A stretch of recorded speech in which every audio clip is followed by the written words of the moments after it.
네, 정치 현장에서 한 걸음 떨어져 보다 객관적이고 분석적인 시선으로 정치권의 쟁점을 들여다봅니다. 여의도 정치외전 최병천 전 민주연구원 부원장, 정호김 전 새누리당 의원 두 분과 함께하겠습니다. 어서 오십시오. 반갑습니다.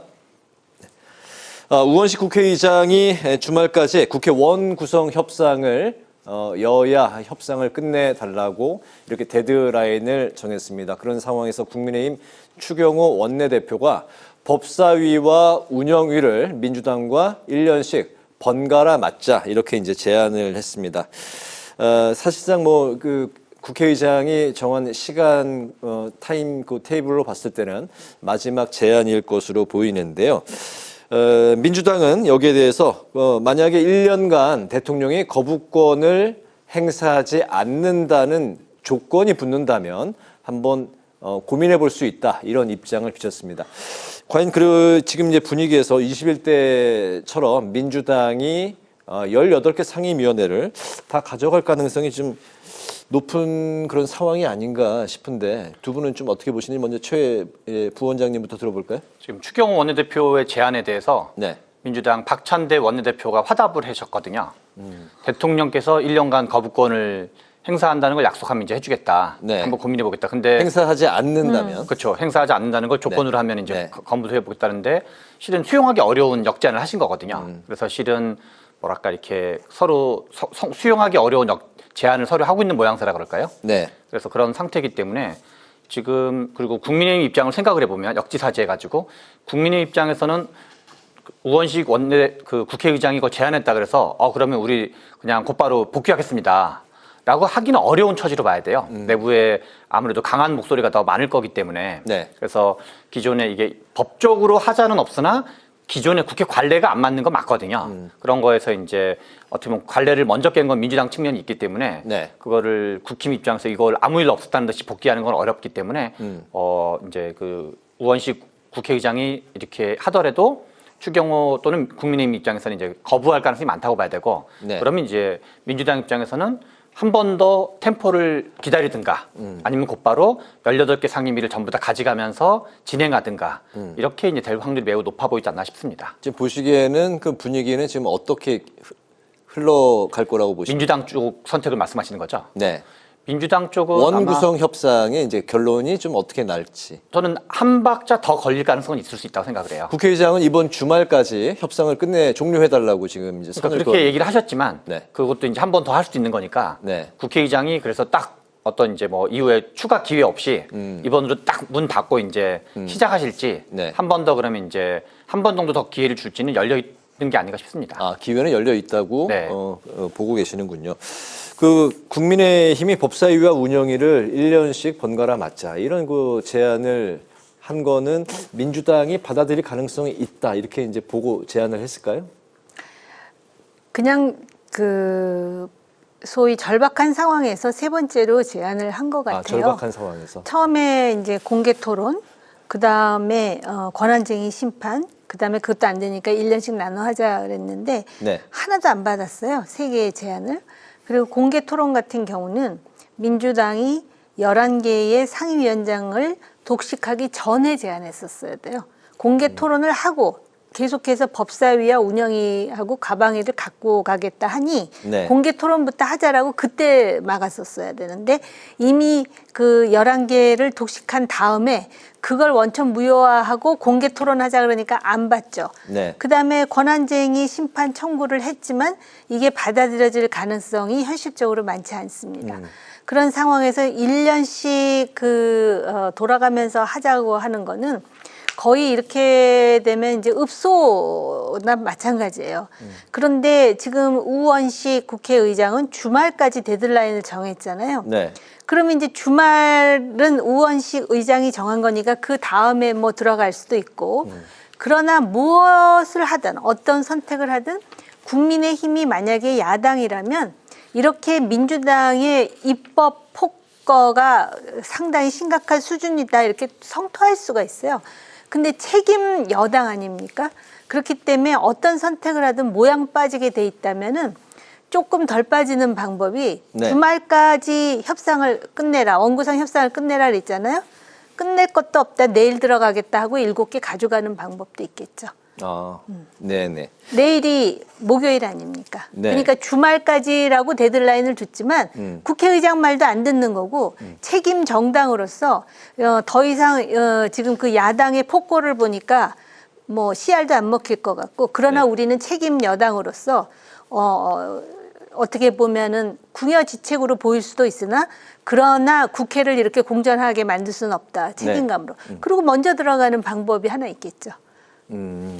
주말까지 기다리지 않고 당장 그렇죠. 내일이라도 네, 그건 아주 자율적으로 우리 네. 의지로 심지어는 1년씩 돌아가면서 하자는 세 번째 제안까지 했는데 네. 하나도 정말 우의 독경 마이동풍으로 안 들었지만 우리는 민생이라든지 현안이 많기 때문에 여당으로서 책임을 다하겠다. 그리고 들어가는 방법이 하나 있겠죠. 그렇군요. 계속 우기다가는 모양이 더 빠질 것 같은데요. 그렇군요. 내일 상황은 이제 또 예의주시해 봐야 될 것 같고 이런 상황에서 민주당이 이제 압박에 고삐를 더욱 더 쬐고 있는 상황인데요. 21일 그러니까 이제 모레 열리게 되는 법사위에서 해병대원 특검법 입법 청문회가 열리게 돼 있습니다. 입법 청문회가 이제 좀 생소할 수 있는데 법의 설립의 이제 취지에 맞게 여러 가지 이제 좀 전문적인 그런 의견을 청취하기 위해서 청문회, 입법 청문회가 열릴 수 있다고 이제 법으로 규정이 돼 있는데요. 여기 이제 핵심 인물들이 이제 대거 출석하기로 돼 있습니다. 이종섭 전 장관, 또 박정훈 전 대령, 또 임성근 전 이제 사단장 이렇게 주요 인물들이 참석을 하기로 예정이 돼 있기 때문에 또 이제 굉장히 좀 관심을 모으고 있는 모레 청문회 상황인데요. 여당이 모레는 이 자리에 참석을 할 수 있을까요? 현재 분위기에서는 좀 가능하지는 좀 않다고 보실까요? 그러니까 지금 우리 정옥임 의원님께서 말씀하신 것처럼 네. 내일이라든가 원내로 들어오면 가능해지는 거죠. 그래서 이제 실은 우원식 국회의장이 얘기한 일정보다 오히려 그거보다 앞당겨서 원내로 들어올 건지 그리고 이제 아니면 아예 더 버틸 건지. 현재 국민의힘 분위기는 그 당초 초기보다는 좀 강경파가 줄어들고 7개라도 우리가 받아서 빨리 국회원에 들어와서 여러 가지 좀 목소리를 내야 하는 거 아니냐. 그게 한 6대4 정도로 비율이 좀 많이 좁혀졌다. 이런 분위기도 전해지더라고요. 그렇죠. 그래서 이제 뭐 그거는 최종적으로는 어차피 추경 원내대표의 결단이 좀 필요할 텐데요. 네. 그리고 실제로는 용산과의 관계도 좀 이제 어떤 조율도 필요할 텐데 그런데 지금 민주당이 나름 이렇게 효과적인 압박 수단을 채택한 걸 봐야 되는 거죠. 입법 청문회를 하면 하나는 지금 현재까지는 대통령실이라든가 정부 쪽에서는 자료 제출 협조도 하지 말고 네. 국무위원 출수도 하지 마라 해서 약간 이제 뭐랄까 이 작동이 안 되는 상임위가 좀 작동하고 있는 거거든요. 뭔가 좀 비정상적으로 운영되고 있는 거죠 현재로서는. 네. 그래서 그런데 이렇게 입법 청문회를 하면 이거의 장점은 뭐냐? 민주당 입장에서는 증언 감정법에 의해서 이게 고소 고발이 가능해지거든요. 네. 출석 의무가 있는 사람한테 출석을 안 하면은 실제로 이제 통영 명령권을 발동한다든가 이런 식으로 뭔가 이제 국회법을 작동시키겠다는 거거든요. 네. 그러면 이게 이제 이 정부 부처 관계자들은 나오기도 뭐하고 안 나오기도 뭐하는 약간 딜레마에 좀 빠진다 그럴까요? 국회법을 위반하면서까지 안 나오는 모양새가 되게 되는 거여가지고 네.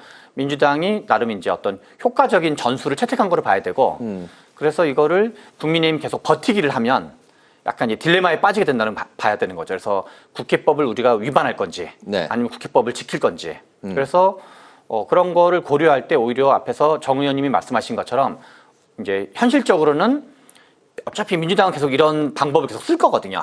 이런 방법을 쓰면 계속적인 딜레마에 할 거고 또 하나는 국민의힘이 계속 버틴다 하더라도 최혜병 특검을 통과시킨다든가 김건희 여사 특검을 통과시켜버리면 네. 대통령은 그거를 이제 그 재의결 요구권 또는 거부권을 행사하게 될 거고 그러면 만약에 국민의힘이 끝까지 보이콧을 하면 네. 이게 재석 기준 3분의 2거든요. 그러니까 민주당만으로 재석은 성립이 되거든요. 네. 그래서 이게 국민의힘에서의 시간 끌기는 좀 어차피 한계가 있다는 걸 좀 직시할 필요가 있지 않나, 인정할 필요가 있지 않나 그런 생각이 듭니다. 이게 이제 해병대원 특검법까지 이제 갔을 경우에 대통령 거부권이 이제 예상이 되고 그렇다면 이제 재의결까지 갔을 경우에 국민의힘이 재의결에 참석하지 않을 수가 있겠냐, 뭐 그 그렇죠. 말씀까지 참석을 이어지는- 안 하더라도 어차피 네. 그 재석 대비 3분의 2이기 때문에 네. 그럼 범야권 192명이 참석해서 통과시켜버리면 되는 거거든요. 국민의힘이 전원 불출석하면은 이게 이제 통과가 될 수 있는 그런 그렇죠. 상황이기 때문에 여러 가지 국민의힘이 좀 이제 좀 불리한 상황인 것 같은데요. 일단 그 모레 입법청문회 좀 그 분위기가 좀 어떤 분위기일 걸로 좀 보십니까? 그러니까 국민의힘이 딜레마에 빠진 게 계속해서 이제 그 들어가지를 않게 되면은 네. 그 청문회에서 그것을 시청하는 국민들도 그렇고 한쪽의 주장만 듣게 되는 것이죠. 그렇죠. 네. 민주당과 야권의 질문만 이제 받게 되면 물론 박정훈 대령은 자기가 하고 싶은 말을 하겠지만 이종섭 전 장관이나 임성근 사단장 같은 경우에는 아마 굉장히 매서운 공격이 들어갈 거예요. 근데 이제 방어를 하지 않습니까? 네.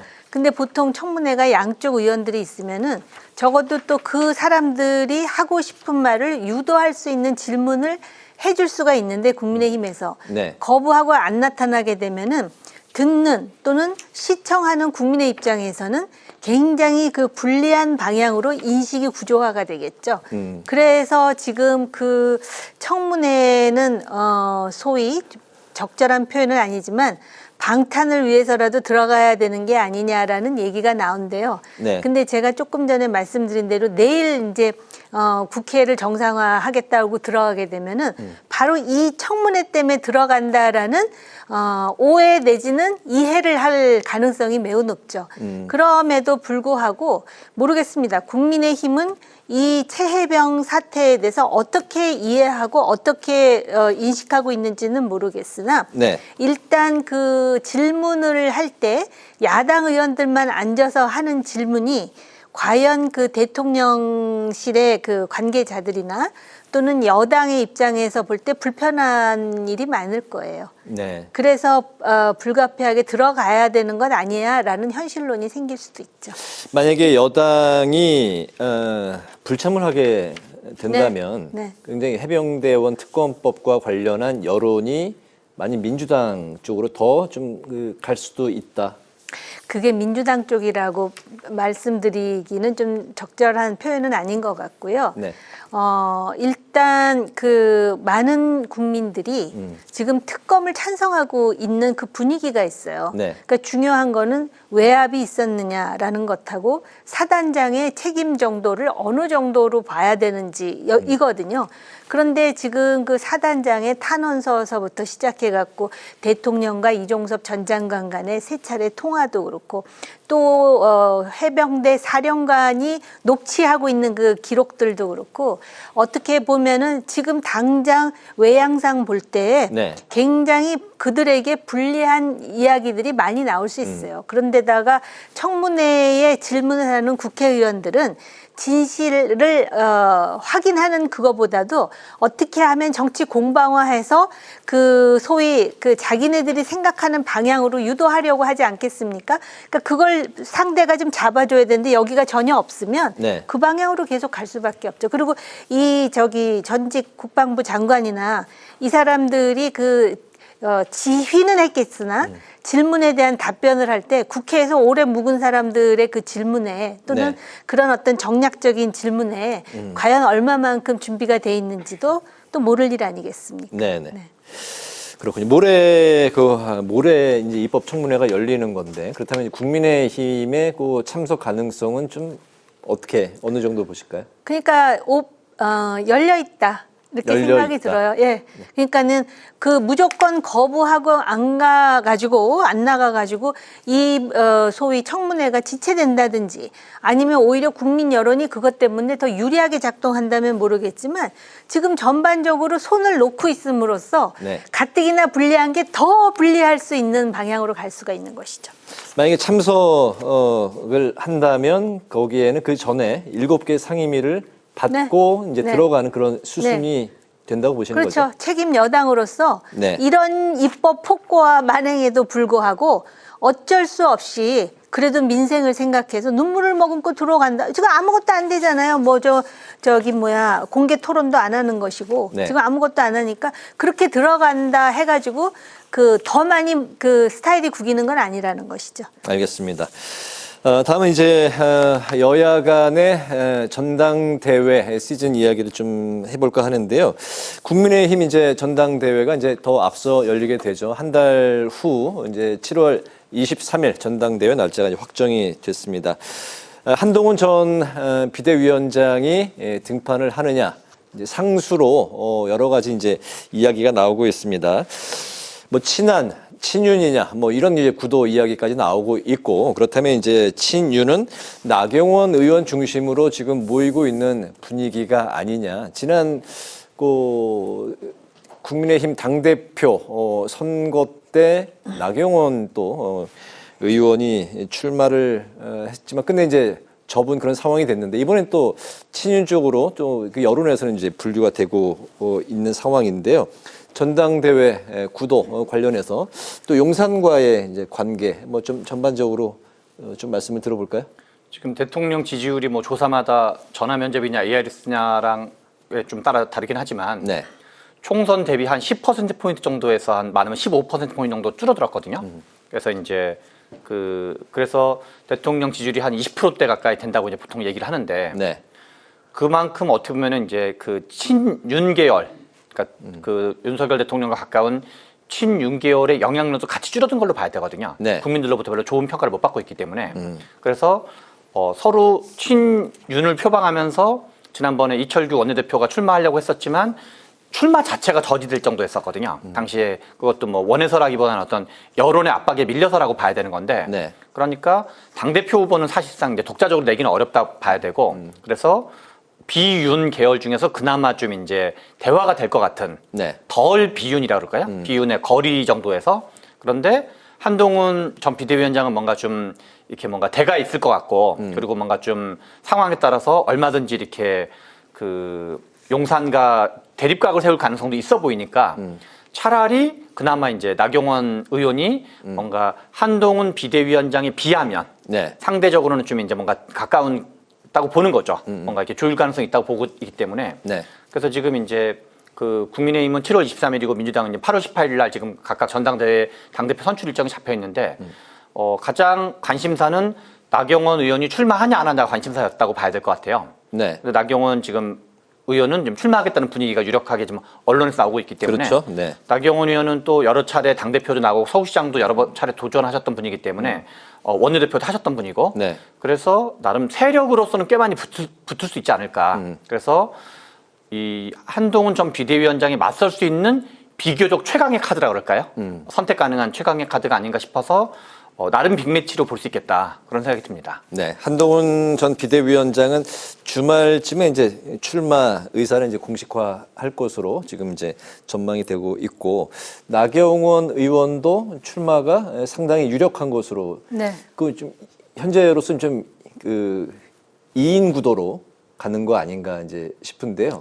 요 여의도 근방에서는 그러니까 나경원 의원이 본인이 비윤이라 그랬거든요. 네. 근데 그 뒤에 친윤이 있다는 거예요. 이거 제가 무슨 뭐 직접 보고 말씀을 드리는 게 아니고 지금 네. 돌아다니는 이야기를 정리해서 말씀을 드리는 건데요. 그리고 친윤은 그 나경원 의원을 좀 밀고 있는 분위기. 뭐 이제 그렇게 얘기가 네네. 나와요. 그래서 그 가능성을 높이기 위해서 요번에 전대루를 8대2로 그러니까는 그 상징적으로 민심을 반영하는 듯하나 여전히 당심을 8로 한 이유가 그것이다라는 7대 이야기가 3을 하지 않고 8대2로 네, 한 8대2로 배경에. 했다라는 것이거든요. 그런데 이제 나경원 의원은 분명히 나오는데 본인이 친윤이라고 인식되거나 내지는 본인의 배후에 친윤이 있는 것 같은 인식으로 굳혀지는 것에 대해서 굉장히 부담스러워하는 상황이에요. 대통령 지지율과 관련이 또 있겠죠. 그것뿐만이 아니라 아까 최 부원장님 말씀하셨듯이 이 특히 국회에 있는 사람들은 또 다음 선거도 생각해 봐야 되지 않겠습니까? 그러면은 다른 건 모르겠지만 다음 선거의 미래 권력은 대통령은 아니거든요. 그걸 아니까 그러는 부분도 있고요. 네. 그다음에 한동훈 전 비대위원장은 아마 다음 주 월요일쯤 아마 이제 어떤 식으로든 선언을 할 것 같고 대통령과의 관계에 대해서 본인도 의식하고 있어요. 그래서 그 측근이라고 할 수 있는 사람을 통해서 대통령을 뭐 존경하고 막 이런 말을 이렇게 전원 스타일로 하는데 제가 볼 때는 그 당 대표로 나올 생각이 확실히 있는 거라면 네. 오히려 당 대표를 찍어줄 당원이나 또는 국민들을 향해서 그 여당의 수장으로서 내가 가지는 비전은 이것이다를 말해줘야 되는 거 아닌가라는 그런 생각이 있어요, 개인적으로. 네. 그 다음에 이제 그 소위 여론조사를 해보면 당 지지자들은 한동훈 위원장에 대한 지지가 높아요. 부울경만 조금 다르고요. 네. 그러나 이제 결정적으로 이렇게 나와가지고 서로 약간의 유난 갈등이 점점 심화되는 것 같다라는 분위기가 만들어지면 흥행은 상당히 뜰 것 같아요. 그리고 이제 중요한 요소 중에 하나가 TV 토론이 아닐까 생각해요. 그래서 아마 친윤 쪽에선 나경원 의원이 그동안 여러 차례 나왔기 때문에 네. TV 토론을 굉장히 잘할 것이다 이렇게 생각을 하는 것 같고요. 한동훈 위원장도 대체적으로 논리적으로 말을 잘하는 걸로 우리가 지금 기억하고 있지 않습니까? 네. 그래서 아마 많은 사람들이 재미있게 보긴 할 것 같아요. 네. 최종 만약에 나경원, 뭐 한동훈 전 위원장 이 결과를 미리 좀 예측해 보는 건 너무 좀 앞설까요? 그 말씀을 참 못 드렸는데 네. 그래서 만약에 두 사람이 나오는 게 아니고 다수가 나오면 네.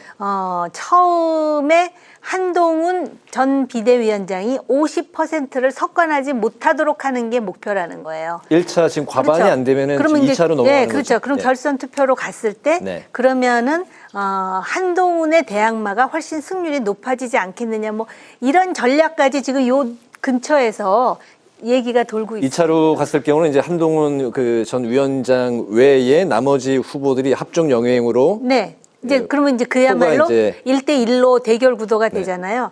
그러면은 조직을 가동할 수 있다. 이런 생각을 하는 사람도 있다고 한다라는 얘기가 지금 팽배하고 있습니다. 점점 이제 뚜껑을 열어봐야 안다라는 쪽으로 이야기가 이제 네, 뚜껑은 열어봐야 알지만 네. 당장 지금 선거가 열린다면 네.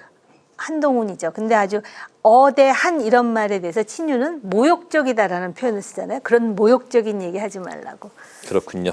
국민의힘 전당대회 이제 한 달 정도 남겨두고 아직 후보 등록은 시작하지 않았지만 점점 뜨거워지고 있는 이제 분위기고, 민주당도 이재명 대표가 전당대회 출마를 위한 당 대표직 사퇴 시점을 고민하고 있는 상황이라고 하는데요.